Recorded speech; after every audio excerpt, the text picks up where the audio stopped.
তোমাদের মধ্যে একটা প্রেম, দেশপ্রেম কাজ করেছে। এই দেশপ্রেমটা হলো সবচেয়ে বড়। এই দেশপ্রেমের কোনো বয়স নাই, এই দেশপ্রেমের কোনো লিঙ্গ নাই, কে পুরুষ কে মহিলার কোনো লিঙ্গ নাই, কোনো ধর্ম নাই, কে মুসলমান কে হিন্দু কে বৌদ্ধ। দেশপ্রেম দেশপ্রেম, নিজের দেশকে ভালোবাসা, নিজের দেশকে ভালোবাসি। ঠিক তেমনি ভাবে এই 24-এর মধ্যে কিন্তু তোমাদের সেই চেতনা ফিরে এসেছিল। কিন্তু আজকে বলতে বাধ্য আমি, একটা রাজনৈতিক কর্মী হিসাবে, যে স্বপ্ন নিয়ে, তোমাদের একই স্বপ্ন নিয়ে কিন্তু সেই 71-এ মুক্তিযুদ্ধে অংশগ্রহণ করেছিলাম।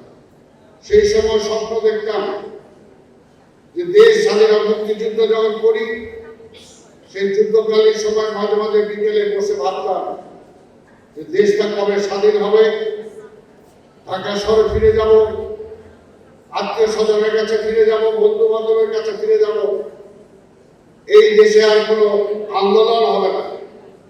সেই সময় তোমরা দেখো নাই, এই যে ঢাকা স্টেডিয়াম, এটার পাশেই ছিল পল্টন ময়দান। সকল রাজনৈতিক সভা সমাবেশ এখানেই হতো। সেই কারণে মনে হতো যে পল্টনে আর জনসমাবেশ প্রয়োজন হবে না, ঢাকার রাজপথের কোনো মিছিলে গুলি হবে না, আমার দেশ আমি চালাবো। সেখানে কেন নিপীড়ন থাকে, কেন নির্যাতন থাকে?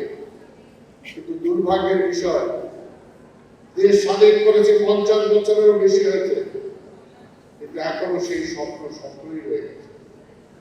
আজকে তোমার প্রজন্ম কিন্তু আজকে সেই একই স্বপ্ন দেখতে হচ্ছে। তাহলে কি যুগ যুগ ধরে বারবার আমরা কি খালি স্বপ্নই দেখে যাব? বারবার কি 71-এর পরে 75 হবে, 75-এর পরে 90 হবে, 90-এর পরে আবার 24 হবে, আবার 24-এর পরে কি আরেকটার জন্য অপেক্ষা করব? সেটা তো হতে পারে না। একটা স্বাধীন দেশ, তাই আজকে নতুন প্রজন্ম যারা, তোমাদেরকে ভাবতে হবে, তোমাদেরকে চিন্তা করতে হবে আজকে স্বাধীন দেশটা কিভাবে চলতে পারে, স্বাধীন দেশের চিন্তা চেতনাটা কি হবে যদি সেটার সাথে সত্যিকার থেকে নিজেরা তোমরা সেটা না করতে পারো। আমাদের তো বয়স শেষ, আমাদের তো বয়স শেষ, আমরা চলে যাব, দেশটা তো থাকবে, কিন্তু দেশটাকে ঘুরিয়ে ঘুরিয়ে চলবে, এটা তো হতে পারে না। আজকে 25শে মার্চে আজকে স্মৃতি তর্পণ করছে, এখানে তোমাদের সামনে মুক্তিযুদ্ধের কথা বলছি। আজকে সেই সময় যারা আমার সাথে একই সাথে যুদ্ধ করেছি, একই সাথে বাংকারে ছিলাম, যে আমার পাশে শহীদ হয়েছে, আর সেই শহীদ রক্ত সেটা কি মিশা যাবে? সেটা তো মিশা যেতে পারে না। সেই কারণে আজকে তোমাদের প্রজন্ম আজকে চিন্তা করতে হবে এই দেশটাকে রক্ষা করার জন্য, এই দেশের স্বাধীনতার মূল চেতনাটাকে বাস্তবায়ন করার জন্য। বিশ্বাস করো, এই যে তোমাদের সাথে আজকে আমাদের জাতীয় সঙ্গীত গাইলাম, তোমরা কে ফিল, কতটুকু ফিল করো কি করো না জানি না, কিন্তু আমরা যারা যুদ্ধ করেছি, আমার বুকে কিন্তু বাঁধে। কারণ সেই যুদ্ধকালীন সময় ভারতে বসে যখন সেই ট্রেনিং সেন্টারে, সেই আসামের হাফলঙে পাহাড়ের উপরে ট্রেনিং সেন্টারে যখন আমার এই জাতীয় সঙ্গীত গাইত, আমার চোখে কিন্তু পাড়ি আসতো, এখনো আমার চোখে পাড়ি আসে। তাই যখন আমার মুক্তিযুদ্ধ নিয়ে, আমার স্বাধীনতা নিয়ে, আমার জাতীয় সঙ্গীত নিয়ে প্রশ্ন আসে, তখন একটা মুক্তিযোদ্ধা হিসাবে কিন্তু সেটা সহ্য করার মতো আমার মধ্যে সেটা থাকে না। মুক্তিযুদ্ধ মুক্তিযুদ্ধ, এই দেশটাকে আমরা স্বাধীন করেছি, এই স্বাধীনতা রক্ষা করার দায়িত্ব তোমাদের। তোমাদের আজ এই দেশটাকে স্বাধীনতা রক্ষা করতে হবে, দেশটাকে এগিয়ে নিয়ে যেতে হবে। আজকে সেটার জন্য সবচেয়ে বড় যেটা দরকার, সেটা হলো নিজের দেশকে ভালোবাসা, নিজের দেশের সাহিত্য, নিজের দেশের সংস্কৃতি, নিজের দেশের কৃষ্টি, নিজের দেশের মানুষ, নিজের দেশের নদী, নিজের দেশের সুন্দর বনকে ভালোবাসা। যদি দেশকে ভালোবাসতে পারি তাহলে এই দেশটাকে সামনের দিকে এগিয়ে নিয়ে যেতে পারবো। আস্তে আস্তে যারা এই দেশের স্বাধীনতার জন্য নিজেদের জীবন দিয়েছে, ভাবতে পারো তারা তো নিজের কথা ভাবে নাই যে দেশ তো স্বাধীন হবে, আমি কি পাবো। আমরা যারা যুদ্ধ করেছি আজকে অনেকেই হয়তো চলে গেছে, এই যুদ্ধের পরে আমাদের অনেক কিছু চোখের সামনে অনেক কিছু ছিল, কিন্তু কখনো ভোগবাদী হয়ে নাই, নিজেকে সেখানে বিলিয়ে দেওয়ার জন্য চেষ্টা করি নাই। দেশটাকে ভালোবেসেছি ৭১ সালে যেমনি ভালোবেসেছি, এখনো অনেকের মধ্যে রাজনৈতিক কারণে বিভিন্ন বিভেদ হতে পারে, ভেদাভেদ হতে পারে, রাজনৈতিক দলের মধ্যে পার্থক্য থাকতে পারে, কিন্তু একজন মুক্তিযোদ্ধা হিসাবে কে কি বললো তাতে আমি কিছু মনে করি না। কিন্তু আমি মনে করি আমার দেশটাকে আমি ৭১ সালে যেরকম ভালোবেসেছি আমি এখনো সেরকম ভালোবাসি, এখনো সেটা ভালোবাসি। কারণ একটা মুক্তিযোদ্ধা তার চেয়ে বড় দেশপ্রেমিক কেউ হতে পারে না। তোমরা যারা ২৪-এ বের হয়ে এসেছিলে বাসা থেকে, শিক্ষাঙ্গন থেকে, তোমরাও দেশটাকে ভালোবেসে বের হয়ে এসেছে। তোমাদের মধ্যে সেই দেশপ্রেম আছে, কিন্তু সেই দেশপ্রেমটাকে কাজে লাগাতে হবে। আমরা জানি রাজনৈতিক বিভেদের কারণে, এই বিভক্তির কারণে আমাদের দেশ অনেক পিছিয়ে আছে। আমাদের দেশটা বহু আগে, আজকে আমাদের ৭১ সালে মালয়েশিয়া কোথায় ছিল, এই সিঙ্গাপুর কোথায় ছিল, তোমরা ইতিহাস পড়ে দেখো আমরা কোথায় ছিলাম। আজকে তারা কোথায় চলে গেছে আর আমরা কোথায় পড়ে আছি। কিসের জন্য? কিসের জন্য? যদি দেশটাকে ভালোবাসি তাহলে সেই নেতৃত্বটা দরকার। তাই আজকে আমি কোনো রাজনৈতিক বক্তব্য দেব না, একটা মুক্তিযোদ্ধা হিসাবে আজকে তোমাদের কাছে এটাই আপিল করবো যে আমরা সবাই যেন দেশটাকে ভালোবাসতে পারি। দেশটাকে যদি ভালোবাসতে পারি, দেশের মানুষকে যদি ভালোবাসতে পারি, আজকে তোমাদের মধ্যে অনেক মেধাবী যারা আছে, আজকে মেধাবী ছেলেমেয়েরা চলে যায় বিদেশে আর দেশে ফিরে আসে না, কিন্তু মেধার তো কোনো বিকল্প নাই, মেধার কোনো বিকল্প নাই। বিশ্বাস করো, মেধার বিকল্প থাকলে তাহলে কিন্তু ৭২-এর পরে ৭৫ পর্যন্ত দেশটাকে তুলবে করতো না। আবার যদি মেধার বিকল্প থাকতো বা মেধার যদি মূল্যায়ন না থাকতো, তাহলে জিয়া রহমান যেমনি ভাবে ৭৫-এর পরে এসে মাত্র অল্প কিছুদিনের মধ্যে দেশটাকে একটি সঠিক খাতে প্রবাহিত করেছিলেন, অল্প সময়ের মধ্যে যে দেশটার মানুষ ৭২ থেকে ৭৫ না খেয়ে মারা গিয়েছে। এই ঢাকা শহরে আমরা নিজেরা দেখেছি রাজপথে বেওয়ারিশ লাশ পড়েছিল। সেই দেশটাকে তিনি, সেই দেশের মানুষগুলোকে তিনি খাইয়েছেন, আবার বিদেশে চাল রপ্তানি করেছেন। এটার জন্য মেধার দরকার। মেধা না হলে আজকে বিল্ডিং, তাহলে আর্কিটেক্ট দরকার হতো না, ইঞ্জিনিয়ার দরকার হতো না, এটা রাজমিস্ত্রি দিয়ে একটা বিল্ডিং বানানো যেত। কাজে মেধার দরকার, মেধার কোনো বিকল্প নাই। কিন্তু আজকে মেধা পাচার হয়ে যাচ্ছে স্বাভাবিকভাবে।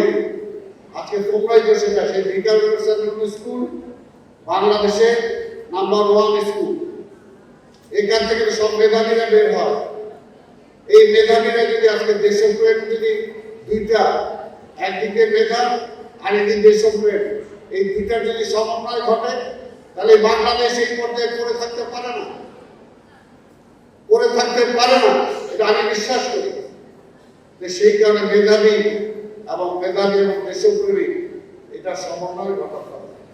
আজকে যদি মেধাবীরা তোমরা সবাই যদি যুক্তরাষ্ট্রে চলে যাও, অস্ট্রেলিয়া চলে যাও, ইউরোপে চলে যাও, সেখানে তো আজকে সেখানে যে আমাদের অনেক ছেলে মেয়ে অনেক ভালো করছে, অনেক ভালো করছে।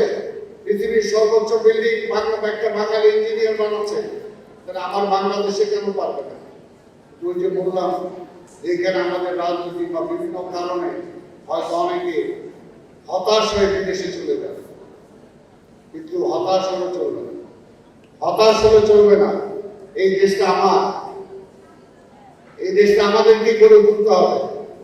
Right or wrong is my country. I have to love it. ভালোবাসতে হবে দেশটাকে। সেই জন্যই আজকে সেই ৭১-এর কথা বলতে যে বললাম যে সেই সময় আপডেট করা অবস্থা থেকে এই দেশে রাজনীতি করেছে। বিশ্বাস করো, সেন্ট্রাল ভালো স্কুল ছিল, নর্থ কলেজ ভালো কলেজ ছিল, স্কুল পাস করেছিলাম, ভালোভাবে পড়াশোনা করবো, নিজের ব্যক্তি জীবন গড়ে তুলব। যদিও রাজনীতির সাথে সম্পৃক্ত ছিলাম, কিন্তু তারপরও ভাবতাম যে নর্থ থেকে ইন্টারমিডিয়েট করে ভালোভাবে পাস করে নিজেকে গড়ে তুলব।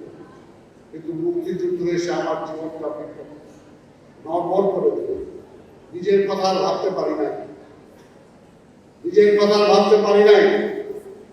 নর্থ কলেজে সেখানে ৭২ স্বাধীনতার পরে যখন সেই কলেজে পর্যন্ত আন্দোলন করেছে, এখন মনে করি সেটা ভুল করেছে। আমি স্বীকার করেছি পরে নর্থ কলেজে একটা নিয়ে যে আমি স্বীকার করেছি যে ফাদার আই ওয়াজ রং। আর শিক্ষার যে সময়টা, এই সময়টা তার ফিরে আসবে না, এই সময়টা ফিরে আসবে না। সেই সময়টা হতে পারে আমার জাতীয় বিষয় নিয়ে আমি আন্দোলন করবো, কিন্তু নিজের ব্যক্তিকেও তো আমাকে গড়ে তুলতে হবে। আমার এই সময়টা তো আমি ফিরে পাবো না, এই সময়টা তো আমাকে শিক্ষিত হতে হবে, কিন্তু সেই সময় শিক্ষার পরিবেশ ছিল না। আমি চাইলেও সে সময় পারি নাই একজন, কারণ আমাকে তাড়িয়ে বেড়ানো, এর জন্য তো দেশ স্বাধীন করি নাই। আমার স্বাধীন দেশে একজন না খেয়ে রাস্তায় পড়ে থাকলে এর জন্য কি আমি স্বাধীন করেছি? এর জন্য কি হাতে অস্ত্র তুলে নিয়েছিলাম? তখন আমার বিবেক আমাকে প্রার্থনা করেছে। তখন স্বাভাবিকভাবে আবার সেই স্বাধীনতার পরে আবার আন্দোলনের মাঠে নেমেছে।